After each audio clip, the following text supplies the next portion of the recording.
For context, I met Thomas when we were randomly assigned to be roommates our freshman year of college. Nothing seemed to be off with him back then. Yeah, he was out a lot and came back late at night, but I always figured he was just having fun with friends. It's not like I wasn't doing the same. We had 4 semesters of living on campus. 2 years. In that time, he never struck me as particularly eccentric. Maybe a few little things like how he never put any food in our mini fridge, but nothing that warranted genuine concern. It wasn't until we moved into an apartment that things started to become strange. I moved in about a week after he did, a few days before classes were going to start. I was supposed to come in at the same time, but my aunt died and I needed to help my dad with some aftermath there.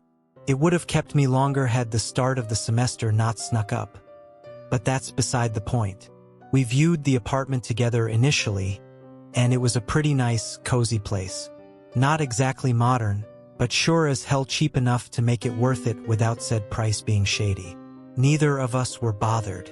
But when I was finally able to move in, the place looked worse for the wear. Somehow.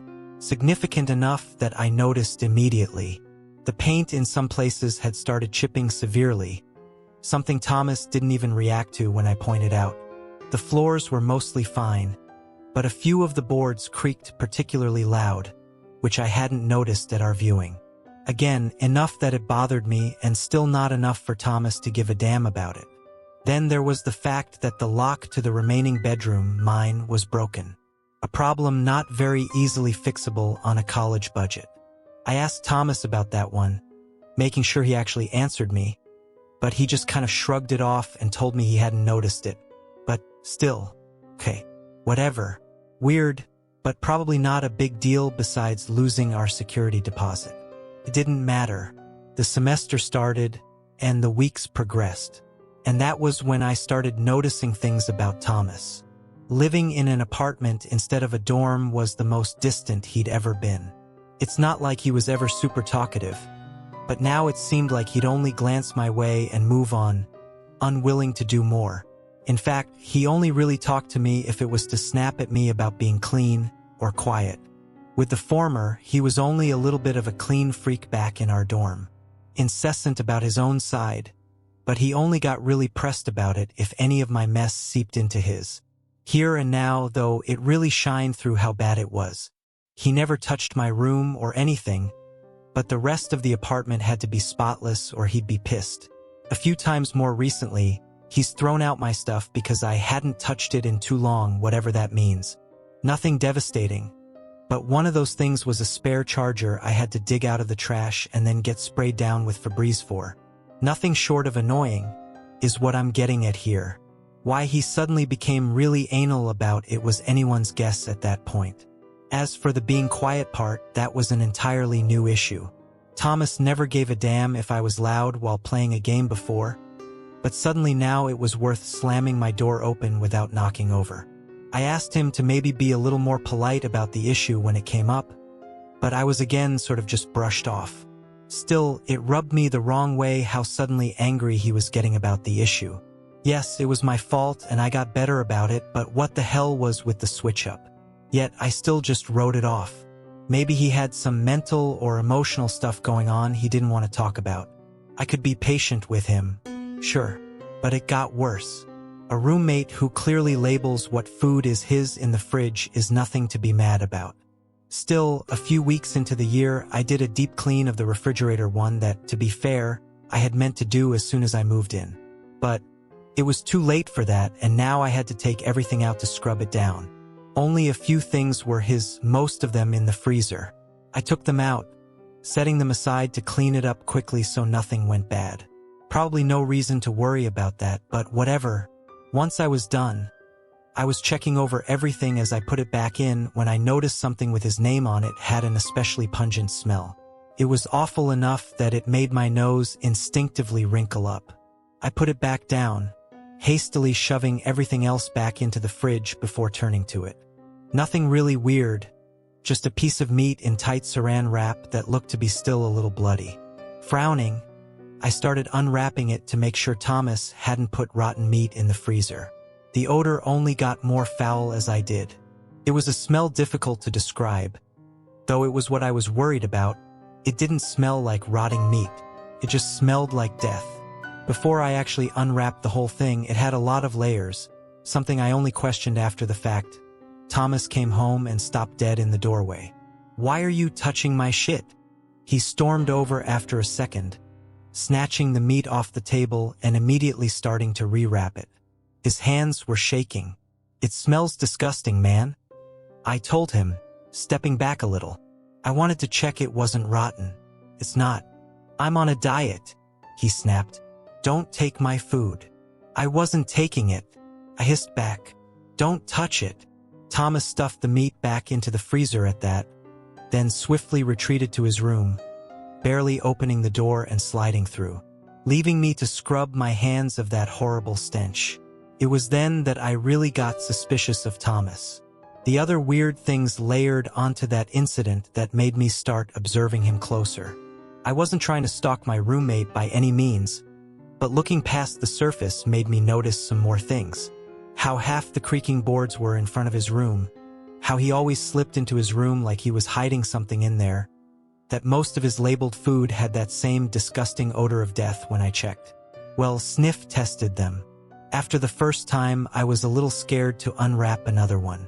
Maybe it was stupid, but I'd read online somewhere that a reason for creaking floorboards could be that they had recently been lifted up.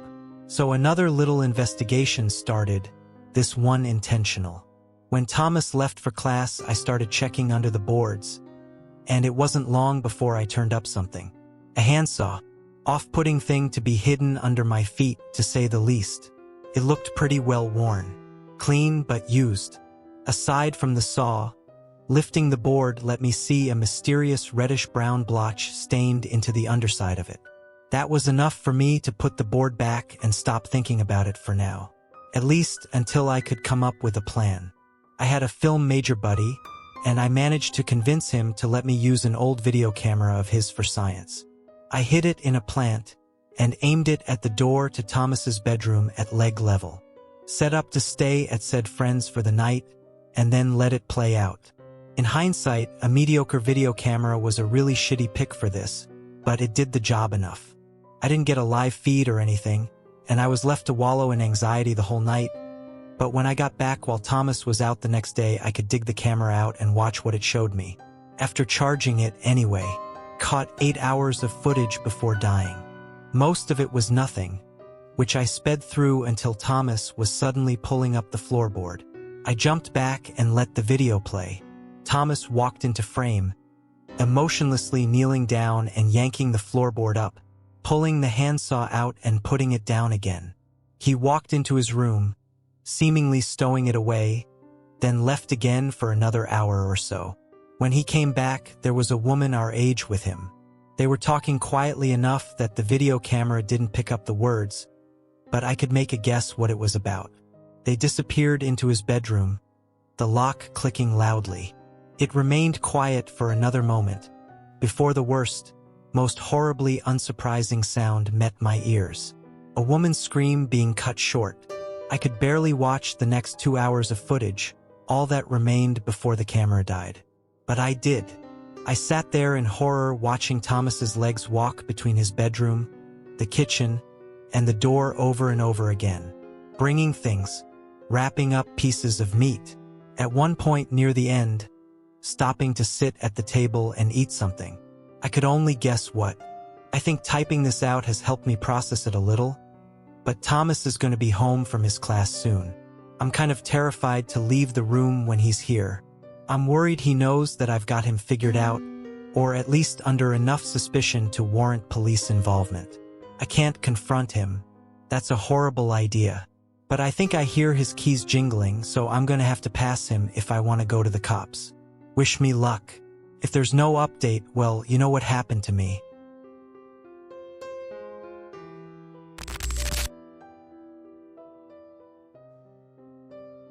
I wasn't the one that found Maddie. It was his wife, Elizabeth, back from a night shift at the hospital, eager to shed her scrubs and settle in for a long sleep. Instead, she walked into the bedroom to find Maddie sitting in a chair, his severed head in his lap. I would have preferred not to hear any further details about my brother's body, but when Elizabeth called me on the phone, hysterical, she couldn't help but overshare. Dark bruises covering his arms and legs. There was blood everywhere, soaking through his white t-shirt and striped pajama pants, pooling all around the wicker chair where he sat. The skin of his neck was frayed where it had been ripped apart, almost like a popped balloon. The muscle, too, was stretched and torn, and the vertebrae stuck from the top of his neck hole like a white sleeping worm. Though we hadn't spoken much in the last few years, I was the only family Maddie had left. I caught the next flight to Boston and met up with Elizabeth at her parents' house. She started screaming as soon as she saw me, or maybe she'd been screaming all day. Maybe I looked too much like my brother for her to handle. After a few hours, she calmed down enough to start saying a few words. I asked her if Maddie had been in any kind of trouble. He'd been reckless in his late teens and early 20s, selling drugs on campus. It was small-time stuff, but he'd made a few bad enemies, guys that put a real scare into him one night that made him get out of the game altogether. There was nothing like that, she said. He's totally clean. Got a good job clearing out old houses. Like when someone dies, he gets all the junk out, gets it sorted, helps sort out the junk from the antiques, takes a commission of the sales. Does he skim? I asked. Maybe someone felt cheated? She shook her head. He buys the stuff he likes, but it's always a fair price. Everybody loved him. Everybody. The cops investigated, of course, but there were no leads, no evidence of a break-in, no one with a grudge. It was like Maddie had twisted his own head off and set it in his lap. One of the detectives mentioned that more than half of murders go unsolved. It seemed this would be one of them. Weeks passed, and I stuck around, trying to help Elizabeth put her life back together. Even after the police were done scouring her place, she refused to go back in. We hired some people to clean up the blood, but they told me there was only so much they could do. The hardwood in the bedroom would never give up that stain. Finally, it fell on me to go into the place and gather a few of Elizabeth's things. They were going to put it up for sale. She was still in pieces, planning to move back in with her parents, probably permanently. I rented a truck and some basic tools, told her I'd get to work. Up until that point, I'd been staying in a cheap Airbnb nearby, but with Maddie's house reopened, I figured I could spend a few nights there while I packed up. When I mentioned the idea, Elizabeth gave me a weird look. You shouldn't stay there, she said. Why not? I asked, but she couldn't come up with a good reason. Of course, the day I got into the place, the first thing I did was head to the bedroom. I guess I just had to see it. The cleaners had clearly scrubbed the hell out of the place, but there was still a nasty stain in the center of the room. The mark was roughly circular and maybe 3 feet across, mostly gray but grew darker at the edges, almost black. Before she sold the house, Elizabeth would have to have the boards replaced, maybe put in carpeting. Something. For a few seconds, I just stood there, looking at the black circle, imagining my brother inside it, permanently. Once I'd spent a few moments staring, I looked up from the stain, really taking the place in for the first time. Elizabeth hadn't been kidding about the antiques. All over the apartment were old hutches and paintings of ships at sea, sets of china and cigar store Indians. My brother had always had an eye for quality. The thing that really stuck with me, though, was a wood carving of an owl which was standing right in the corner of their old bedroom. The thing was larger than life, coming all the way up to my shoulder, carved all of a single trunk of elm. It was one solid piece, save for a single amber eye made of glass inlay. The other eye hole was empty, giving the odd impression that the carving was winking at you. The wood had been lacquered maybe a dozen times, leaving it with an uneven plastic sheen. Deep cracks ran through one of the wings and the neck, and the base was discolored from water damage. It certainly didn't look lifelike, yet somehow it felt oddly alive. All afternoon as I packed boxes of Elizabeth's clothes and shoes, the eye followed me. I'm usually not the kind of guy to get spooked by anything, but I guess after everything that had happened to Maddie, I got kind of on edge. Eventually, I threw an old towel over the carving's head, covering the eye. Felt a little stupid, but it made me feel a little better. A few hours went by, a bunch of boxes got packed, and it started to get dark. My first instinct was to sleep in the living room, away from the stain, and honestly, away from the owl. I turned off the lights and stretched out on the couch, but it was old and lumpy, impossible to get comfortable. Maddie's mattress, practically brand new, lay untouched in the other room.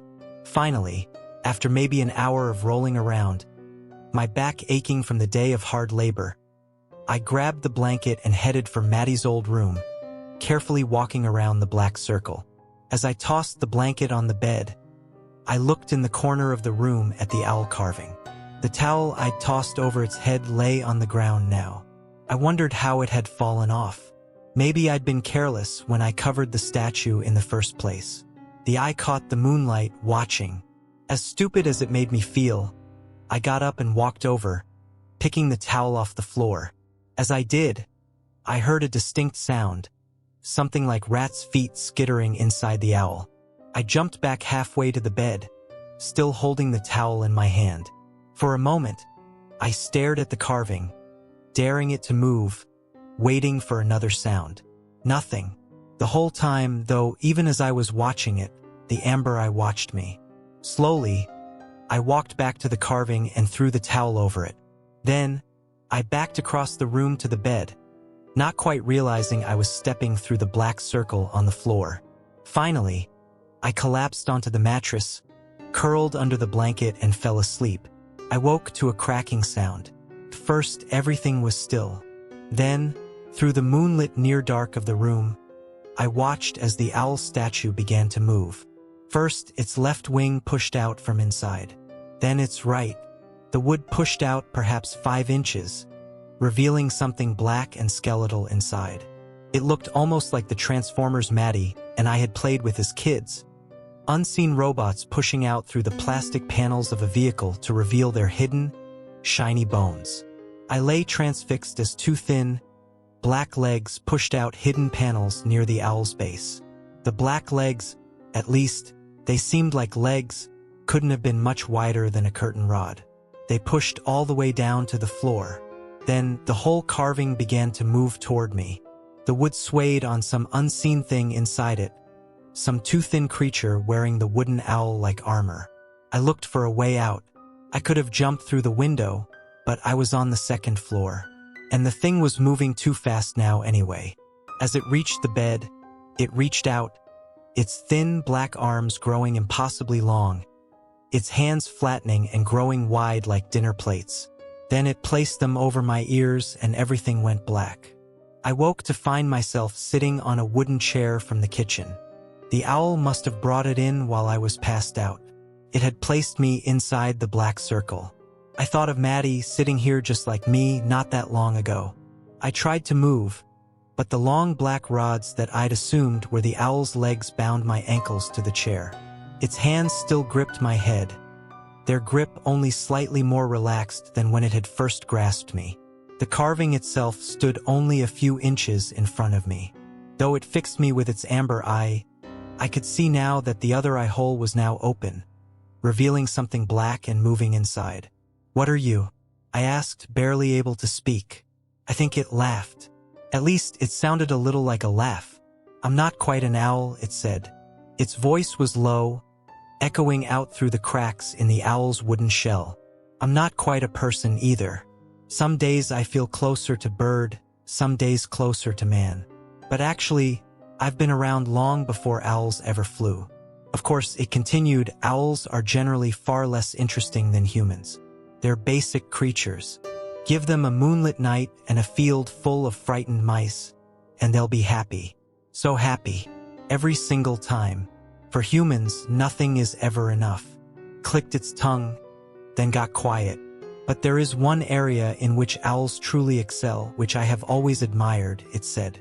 "They are fantastic at turning their heads. So much better than humans. It's an area where it's not even a competition, not even close." As it said this, I felt the pressure from its plate-like hands increase against my temples, and it turned my neck about 90 degrees to the right. Not enough to hurt exactly, but it was certainly uncomfortable. I thought of Maddie, his head twisted clean off and set carefully in his lap. "Why are you doing this?" I asked. "Because, as I said, humans are interesting, but also frustrating. Not to belabor the comparison to owls, but truly, your eyesight is quite poor. And not just your night vision. Your ability to see yourselves is quite abysmal. Watching you with only one eye, I can see truths about you that you simply cannot face." "What the fuck are you talking about?" I screamed. It held a black finger to its beaks, shushing me. "Please," it said. "If you must scream, wait until you really, really must. Later in the game, it may be unavoidable." "Game?" I whispered. "It's one of my own invention, though it's not too different than some human games. A little bit truth or dare. A little bit mercy. Mostly mercy. The rules aren't complicated. I'll be telling you some truths about your life. Unpleasant truths. Each truth will come with a bit of pain, both mental and physical. When you've had enough, simply speak the word mercy, and your pain will be over. And my head will be in my lap," I said. "Very good," it said. "I knew you were a smart one. In that case, it sounds like no further explanation will be needed. Except that I should add, the result of this exercise will be inevitable. You will eventually beg for mercy. Out of compassion, I'll go ahead and offer you an opportunity to ask for it right now, just to spare yourself the pain ahead." For a moment, I considered the offer. It would be easy to let it simply do what it wanted, to give my head one great final twist. That would be it. Nothing would hurt after that. But something in me wasn't ready to let go. "No," I said. "Not yet." Deep from within the owl's wooden head, the dark thing looked out at me. Then it seemed to nod. I felt its impossibly strong hands tighten around my head and began to turn it, perhaps 10 more degrees to the right. It was definitely past the point of uncomfortable now. "Along with this physical pain, I'll be stating a truth that carries a similar amount of mental anguish," said the dark, thin thing. "I would like to start by saying that you were never a good brother. As a boy, you were the golden child, taking all of your mother's love, allowing a narrative to develop that your brother was the eternal fuck-up. Though you pretended to be kind to him, secretly, deep down you were happy to play the role of the favored son. Sometimes, it even made you happy to hear your mother ranting at him, refusing him meals as he cried in his room, knowing that his misdeeds only made you look all the better." "No," I said, trying to wriggle my neck free. "Is that what Maddie said? I was a good brother.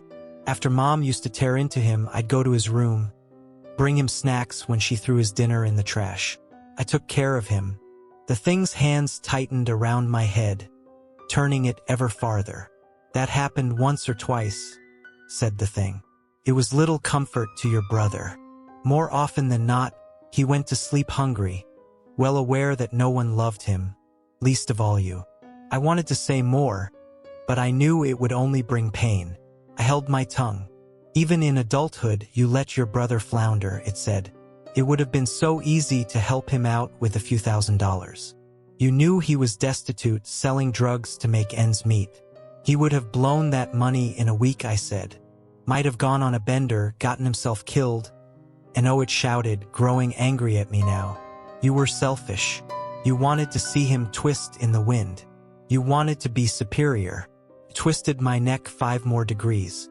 I could feel the skin growing tight as it twisted, the muscles beneath straining against the black hands. "Why are you even here?" it asked. "You never visited when he was alive.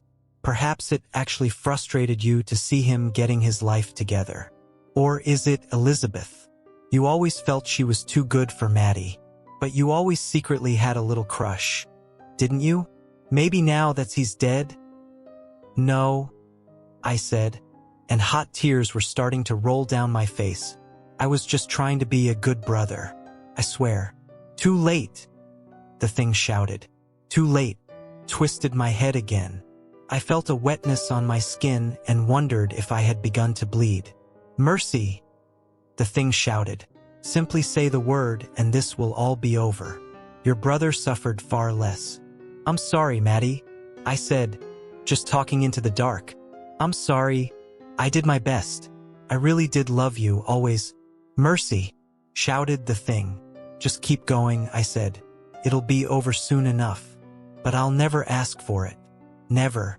As I said the words, the first rays of sun cut through the drawn shades. Where the rays struck the thing's hands, there was a smoky smell. "Mercy, quick, or it'll only hurt worse," shouted the thing, but there was a note of fear in its tone now. "Go ahead then," I said. But it didn't. The sun shone more brightly. Slowly, the pressure on my temples began to ease. The black limbs withdrew. The owl began to back away into its corner. By the time dawn had fully flooded the room, the carving was back in place. That morning, I returned to Elizabeth's parents' house with a few boxes of her things. I must have looked pretty wrecked, because she asked how I was doing, a note of concern in her voice. "I'm okay," I said, "but I can't stay here anymore. I've got to get home." She nodded, understanding. "I've been thinking about it," she said, "and I think I can handle the rest. I've been leaning on you too hard." Suddenly, a wave of panic flooded through me. "Promise you won't stay there," I said. "Promise." "I would never," she said. Even when Maddie was alive, I didn't like sleeping there. All those old antiques. I never liked the smell. But Maddie loved them, so thank you," I said, trying to stay composed, "for being so good to him." She reached out and gave me a big hug. "I know you two hadn't hung out much over the last few years, but Maddie always said you were there when he needed him," she said. "Now I see what he meant." She looked over at my rental truck. There, in the bed, lay the wooden owl. "Is that one of Maddie's?" she asked. "I was hoping you'd let me have it," I said. "One last thing to remember him by." She shrugged. "I've never seen it before. Maybe he'd just gotten it." "Yeah," I said, "could be." I said goodbye and got in the truck. And then I drove. I headed out in the city, out where the urban sprawl gave way to some kind of forest, marked with a few sunny meadows. When I was satisfied that I'd reached the middle of nowhere, I stopped. I took the statue from the bed of the truck and dragged it out into a sunny field. All the while, I heard the skittering sound inside. It was getting hot toward afternoon, and I could tell the heat and light was affecting the thing inside.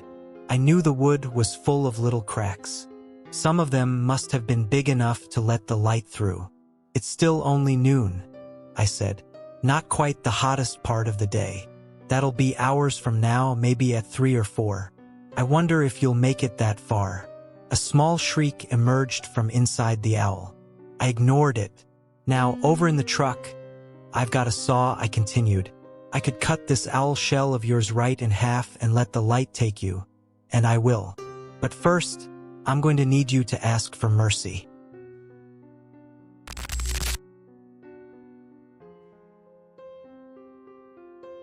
It's a town, but it's not a town.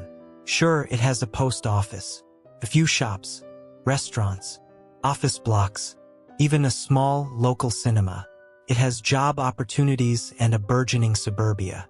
It has all the makings of an ordinary town in an ordinary part of the world. But Sunnyerfield is not the sum of its parts. I arrived on a stiff, scalding day in June. I remember rolling my eyes as I passed a sign for Sunnyerfield, a town of sun, truly the slogan of all time, I joked. Regardless, the oddly uninventive sign didn't diffuse the bubbly energy in my belly. I've been eagerly awaiting that day for months.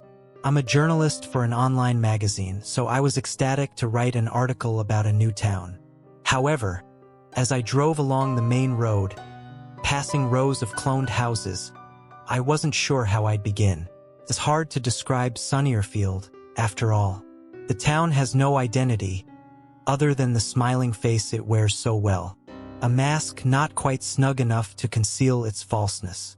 Even my new home, a gorgeous modern build, looked a little sterile. There was no way to fault it, but that was exactly what unnerved me. There was no way to fault it. And after I'd unloaded my scarce belongings from my Ford Mondeo, several cardboard boxes and a couple of bags, I hurried away to explore the town. I didn't even unbox or unpack. I felt uncomfortable in my own home, but the town was no better. The pavements of the main street were built with tightly packed tiles of asphalt, forming an impossibly straight line through the very heart of the town. My eyes felt strained. Looking at sunnier fields' architecture for too long left me cold. Why had I not felt that way when I saw the advert for the town? It looked almost the same as the pictures, after all. And then I realized what was different. It was precise. Too precise to be man-made. I remember reading something once about the concept of perfect shapes. Perfect circles and straight lines are metaphysical concepts. They don't exist in reality, but they exist in Sunnyerfield. Even the people are perfect. Well, the blue shirts. Folks wearing blue plaid shirts. I noticed the uniformed people on my very first day. Men and women, all donning matching smiles to go with their matching shirts. Smoothly curved smiles. Still faces. That was the distinction I began to notice. They were soulless, not quite real. And when I reached the local grocery shop, something triggered my instincts. I felt a burning sensation in the back of my head. When I turned to face the town behind me, I saw that most people kept walking, the ordinary people. But the blue shirts sharply spun their heads forwards. They'd been watching me whilst my back was turned to them. Horrified, I shook my head to rid it of the chittering, bug-like thoughts. It's social anxiety, I decided, as most people would. Anxiety induced by the big move. I was feeling nervous about such a huge life change, second-guessing my decision. That was natural, given I'd moved away from friends and family members. All of my feelings were natural. That was what I told myself. I smiled at shoppers as I walked into the store, and suddenly I felt happy again, as if a miniature worker had remembered to flip an on switch in the mood department of my brain. I no longer had a care in the world, and I mirrored the joyous townsfolk around me, happily shoveling groceries into my trolley. When I queued to pay, I listened to the overlapping conversations of my fellow customers. And that was when I noted numerous accents. Australian, French, and Russian voices created an international cocktail of colorful tones. To the side, a blonde-haired surfer fellow and a rather disgruntled Japanese lady were talking to a member of staff. He looked a little sickly, and she looked animated.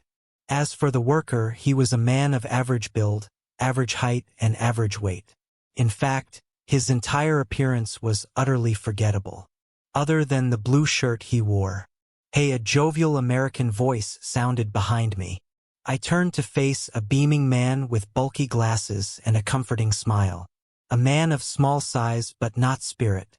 There was, however, a vacancy in his eyes, though I know mine would have told a similar story. Hi, I replied, returning the smile. Mark, he said. Are you new? I don't recognize you. Yeah, I nodded. I moved here today, actually. Name's Harvey. Nice to meet you, Harvey. And is that an accent I detect? I do love a good accent, he blushed. I'm the only American who doesn't mind a good British invasion. Bring him here, I say. I nodded, raising an eyebrow. It's funny, I've heard so many different accents today.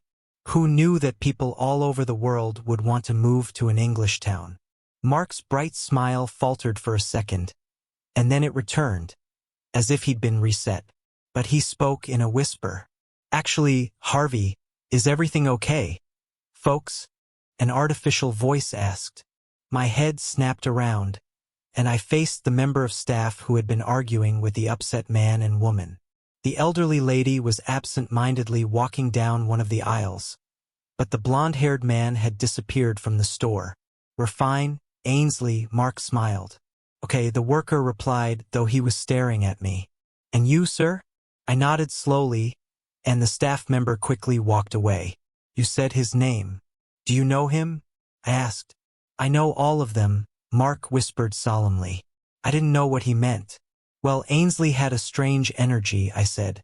Mark's face twitched, as if his real self had woken once more. You know, Harvey, I like to host film nights at my house. Would you like to come? I scratched my neck uncomfortably. I was actually planning. You're new. It'd be an opportunity to mingle, Mark urged. You must want to make some friends? That's a lovely offer, Mark. But I have to unpack my belongings, I said. My house is a tip right now. The American didn't say anything else. He simply pleaded with his eyes, wide pupils magnified by the lenses of his prominent spectacles. I swallowed the sigh at the back of my throat, and I nodded pleasantly. I can delay unpacking until tomorrow, I said. Mark nodded, though he still didn't seem happy, and we exchanged contact details. Around 8 o'clock that evening, I arrived at the man's house and knocked on his door, shuffling nervously on my feet. Mark was real, not like the blue people, but something still didn't feel quite right about him. Nothing felt right about Sunnyerfield. I could sense the abnormality of the place seeping into my pores, controlling my mind, the smile on my face. It is a terrifying experience to feel simultaneously genuinely and falsely gleeful. What's happening to me? I wondered in horror. When my new friend opened the front door, he was wearing a tight bow tie, a faded denim jacket, and an unwavering smile, as if our earlier conversation hadn't happened. Harvey, he cried joyously. Come inside. Buddy, I want you to meet the gang. The near-skipping gentleman, dressed in dapper garbs, led me through his familiar home. I realized it had an identical design to mine, other than his personal belongings. But that wasn't too surprising in a new town. Everything was neatly and endlessly replicated. Everybody, this is Harvey, Mark announced as we entered the living room. There were 3 friends waiting in the lounge. The elderly Japanese lady from the store, a fragile woman in her mid-20s, and a middle-aged man with a blocky build. That's Emmy, our wizened leader, Mark said, motioning towards the elderly, waving woman. And this little Barbie doll is Kendra. Hey, the young brunette said. Screw you, Ken. Mark laughed. And that bearded hunk is Bob. The middle-aged fellow simply offered a slight nod of the head. He's not much of a talker, Mark smirked. But he's a fellow Brit. He'll make you feel at home. Lovely to meet all of you, I said, nodding awkwardly before sitting on a spare armchair. What film are we watching? And just like that, everybody fell silent. The jubilant faces packed their things and left town. I understood what had happened. I felt it too. The happy switch had been flipped from on to off. And I'd flipped it. This isn't a film night. It's a meeting, Mark explained. Harvey, you never should have come to Sunnyerfield. The sun went down, as did the town's illusion, and then came the terror. The dawning realization that I was royally porked. Mark was telling me what I already knew. What I'd felt from the moment I crossed the border between reality and Sunnyerfield. What's wrong with this place? I asked. Isn't a place, Bob grunted gruffly. You've noticed our accents, right? Kendra asked. I don't even speak English, Emmy muttered shakily. But I can understand everyone, and everyone can understand me. My eyes narrowed. What? This isn't a British town, Harvey, Mark said. I came here from Utah, took a left turn off Highway 12, and then I saw the sign. I took a turning off an expressway near Tokyo. Emmy sniffled, gazing at her lap. I paused, frowning at my fragmented memories. I came off the M6, near Warrington, perhaps a little south of there. And then I was here. Mark nodded. It was the same for everyone. We were all drawn to this place. Job opportunities, sunshine, utopia. I shook my head disbelievingly. This is nonsense. We can't have reached the same town from different corners of the earth. If I drive along the main road and take the exit, I would wake in bed. Kendra finished. We've tried to leave. Everybody has tried. We're trapped here, Harvey. No, that can't be, I insisted. You already know it's true, Mark said. You've seen the way this place was built. It doesn't look human. Even the name feels wrong. Doesn't it? Sunnyerfield. Feels like something's interpretation of the perfect town. It changes people, Bob said. It makes us happy. But it's not real happiness. Yeah, Mark continued. And whenever we snap out of it, the town always puts us back on the right path. What do you mean? I asked. Do you remember Ainsley from the store? Mark asked. Well, he's not like us. He's a worker. You'll see them all over the town. They keep things ticking over. Keep us in line if we become unhappy. The blue shirts? I whispered, eliciting nods from my new friends. Who are they? We don't know, Mark said. I've been here longer than most. I was one of the first in town, and that was only 4 or 5 weeks ago. I'm not sure. Time is weird here. Back then, the whole place was full of blue shirts. I was grateful when some of these fine folks started showing up, until I realized we were all stuck in this hole. But as long as we've got each other, we'll be fine. We'll wait. Why hasn't Austin turned up? The 4 friends anxiously looked around, as if they'd only become aware of their missing companion when they woke from the trance. He hasn't been looking well lately, Emmy said. Barely uttered 2 words when I saw him at the shop earlier. Then there came knocking at the door. Everybody stiffened, sensing the wrongness in the air. The perfect air, reeking of roses. Well, to my nose. But sunnier field smells different to all people. Don't. Mark shook his head as Bob stood. Don't answer it. I have to check, the hulking man replied, marching towards the front hallway. Bob, I don't feel good about this, Kendra whispered. Don't answer the door. But the man had already reached the entrance, and the rest of us had shuffled into the living room's doorway to see who had knocked at such a late hour. It was the sickly, blonde-haired man from the store. But he no longer looked unwell. He looked fine. Just fine. Fine hair, fine smile, and fine eyes. Utterly average. Ordinary. Everyday. He was wearing a blue plaid shirt. Austin, Bob warmly said. We were wondering when you were, with a clunking sound from below the house, like a generator dying, all exterior lights extinguished. And when they returned, Austin was nowhere to be seen. Where did he go? Mark gasped. And what was he wearing? Emmy asked. It looked like don't say it, Mark pleaded. Not Austin. Can't be, he looked drained, Kendra whimpered. Drained of all joy. There came a gurgling sound from a world beneath our feet, like a sink drain lapping up the last dregs of water. Only, it was louder than a bullhorn of hell. What's happening? I asked. I don't know, Mark said, running back into the living room to look out of the windows. I don't know, Harvey. We've never seen anything like this. The room has changed, Emmy whispered.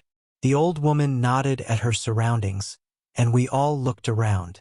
The furnishings had semi-melted into the walls, as if drowning in a pool of wallpaper.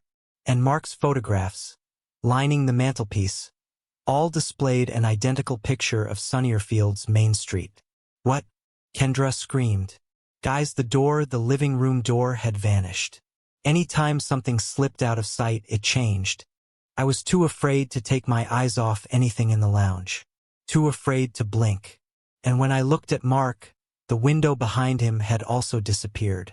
We were trapped in a box room. A prison that felt smaller, somehow.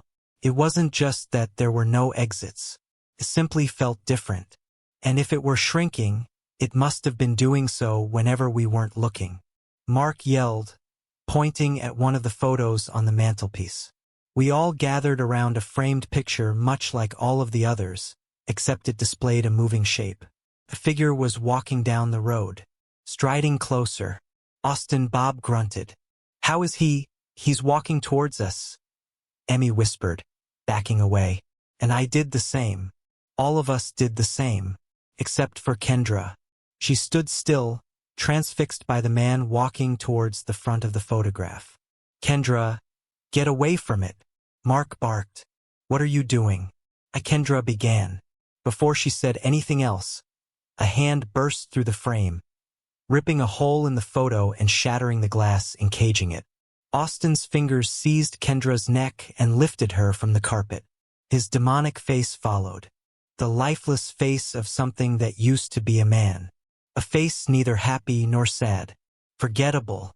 But his actions were unforgettable. I'll never rid my ears of Kendra's howls as Austin began to pluck translucent threads from the corners of her eyes, unspooling her very soul. She wheezed and brayed like a dying foal. Her skin became cracked, drying dirt, and Austin consumed the mysterious, invisible substance from her eye sockets. "Do something," Emmy croaked, shaking feebly. Mark unleashed a battle cry, charging into the fray with a bottle in his hand. He swung it at Austin's face, sending the horrific man reeling back into the world of the photograph. Motivated by a similar burst of adrenaline, I surged forwards and began shredding every photograph in the room with eager fingers. Everyone else joined, and in the final photograph I held, I saw Austin, the man in the blue shirt. I screamed as I felt a tug in my brain. He was already starting to unravel the thread which held my soul together. Hands trembling in fear, wrestling with the force that sought to control my mind, I tore the last picture in half. A bellow sounded from below, and, with no more than a blink, the room returned to normal. The door and the windows reappeared. All furnishings were in the right places. There were torn photographs of Mark and his family on the carpet. The pictures no longer displayed Sunnyerfield. "Kendra?" Emmy sobbed, kneeling beside the aged, withered woman who was lying on the floor. "Kill me," Kendra gasped. "Kill me before I become like him. I will never feel joy again," she whispered coldly. "I know it, better than I have ever known anything. Do you know how that feels, Mark?" He shook his head, tears collecting in his eyes. "Feels like nothing," Kendra said. Bob walked over, placing a hand on Mark's shoulder. "It must be done." My eyes widened in horror as the huge man raised a large knife, one he'd mysteriously acquired, and plunged it into Kendra's face without a moment's thought. No questioning the horrifying nature of her request. He brutally murdered the girl within seconds of her uttering those final words, with no cares in the world, as if it were any ordinary Monday. And then another terrifying thing happened. We all laughed. I'd never felt such joy, never found anything so comical in my life. My heart swelled with absolute contentment. There was a brightness in my bones. I felt entirely well, healthy, happy, but I simultaneously felt terror at my lack of empathy. Terrified that I found Kendra's death so humorous. Who else thinks Austin still looked cute as heck? Mark asked, possessed by Sunnyerfield once more. "I'll tell you this much. Demon or not, I would." We chortled heartily, before enjoying an evening of festivities and films. We danced, sang, and partied around the corpse of Kendra, whose knifed face bled into Mark's chic, Peruvian rug. But he was only concerned about the stain, and I endured a 10-month trance. I have seen hundreds of people come and go since last June. Today, the happy switch flipped off for the first time in a long time. I recalled the horrors of that day and finally woke up. I have been asleep for nearly a year, and I must free myself whilst there is still time. I realize that this place is feeding us with happiness. That's what makes us taste so divine. We are trapped in Sunnyerfield, and we need help before this place drinks our joy.